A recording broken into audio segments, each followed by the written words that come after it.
अब ये बताइए कि भारत की क्या ख्वाहिश होगी कि कौन सी पार्टी जीते? देखें, भारत के लिए Awami League is the best bet. अच्छा. They are very happy and strengthening relationship vociferously right last 15 years. ये कहते हैं जो हमारे पॉलिसी है नेबरहुड फर्स्ट, उसके तहत our best partner is Awami league.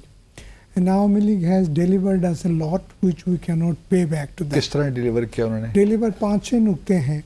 एक तो ये कहते हैं कि हमें जो इन्होंने हेल्प किया in tackling with the insurgency in the east north eastern states of India, वो अनबिलीवेबल है. उसकी वजह से कितनी स्टेट के साथ का बॉर्डर लगता है? 5 है ना. वेस्ट बंगाल वो टोटल से 7, 8, 9 है. 5 हैं शायद, ज़्यादा है. अच्छा, मुझे याद पड़ता है वेस्ट बंगाल है, मेघालय, आसाम है, 5 तो सिस्टर स्टेट्स हैं, त्रिपुरा है, और फिर म्यांमार के साथ इनका बॉर्डर लगता है और इंडिया के साथ. सो 2 ही इस बुनियादी तौर पे स्टेट्स हुई ना, और तो किसी के साथ इनका बॉर्डर नहीं है.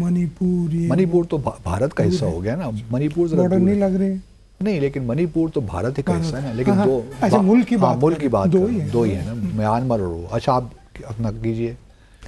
ईस्टर्न नॉर्थ ईस्टर्न स्टेट्स में उन्होंने हेल्प की, उनकी बहुत ज़्यादा हेल्प किया, और इंसर्जेंसी को ऑलमोस्ट जो आसाम वगैरह में और वेस्ट आगे ऊपर मणिपुर में उनके हिसाब से बहुत कंट्रोल कर सके. सेकंड, जो इंडिया के जो वेस्टर्न बॉर्डर से to go to the other side, वो ऊपर से जाना में 4000 किलोमीटर के बॉर्डर है. तो इन्होंने एक्सेस दे दिया थ्रू बांग्लादेश. जो चिकन्स नेक है उसको नीचे की बात नहीं, मैं उसको अवॉइड करने के लिए, क्योंकि वो डकलाम में चाइना इंडिया का प्रॉब्लम चल रहा है ना, तो उसको अवॉइड करने के लिए, क्योंकि वो बंद हो जाए तो पूरे भारत का जो 7 सिस्टर स्टेट्स हैं अलग हो जाए. तो इन्होंने ये एक कॉरिडोर बना रहे हैं. बनाया, और ये बन गया है कि बन रहा है अभी? आई मीन एक्सेस है ऑलरेडी कर रहे हैं. That is one road that is called Shadhinata सड़क, मतलब अच्छा, freedom highway, something like that. ये इसमें काम हो रहा है. फिर उन्होंने एक्सेस दिया इनको to 2 ports of Bay of Bengal के ऊपर, बांग्लादेश के 2 पोर्ट्स के ऊपर एक्सेस है. अच्छा खासा तिजारत वहाँ से करते हैं. उन इलाके के लोगों को, जो स्टेट्स हैं सिस्टर स्टेट्स के, वहाँ के तिजारत वहाँ से हो रहा है. फिर उन्होंने एक्सेस दिया है. पानी के शेयरिंग है, कोशियारा एक रिवर है, उसके शेयरिंग का बड़ा इशू है. फेवरेबली इंडिया ने इसको अपनी तरफ करवाया. फिर इलेक्ट्रिसिटी के, एनर्जी के परचेज सेल में बांग्लादेश को कहना है, या इंडिपेंडेंट ऑथर्स कहते हैं कि बहुत एक्सपेंसिव एनर्जी हम उनसे ख़रीद रहे हैं. फिर एक छठा नुक्ता जो उनको हेल्प हुआ बहुत ज़्यादा, वो है कि बे ऑफ बंगाल में एक वो कर रहे हैं, सॉर्ट ऑफ लिसनिंग पोस्ट और समथिंग, इन जो इंटेलिजेंस के बहुत ज़बरदस्त सेटअप बना रहे हैं. वो भी कहता है बहुत वाटर इशू भी तो उन्होंने रिजॉल्व किया किसी हद तक, थोड़ा बहुत किया, थोड़ा बहुत शेयर डिस्ट्रीब्यूशन किया है, बट नॉट दोज जो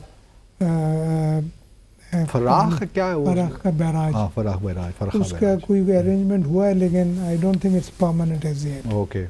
तो ये 5-6 एरिया में बहुत ज़्यादा मदद बांग्लादेश ने की है. अभी आगे 5-6 चीज़ें जो बनाने लगे, उनमें से जो बात कर रहा हूँ, वो कहते हैं और ज़्यादा स्ट्रेंथन कर जाएंगे ताल्लुकात. वो सड़क बन जाए, ये मल्टी मोडल जो कॉरिडोर बन रहा है. एग्जैक्टली. तो बांग्लादेश कहते हैं, भारत कहता है we are not interested in free and fair elections, we are interested in Sheikh Hasina. Okay. By hook and crook we want to see her to be there leading the country. ठीक.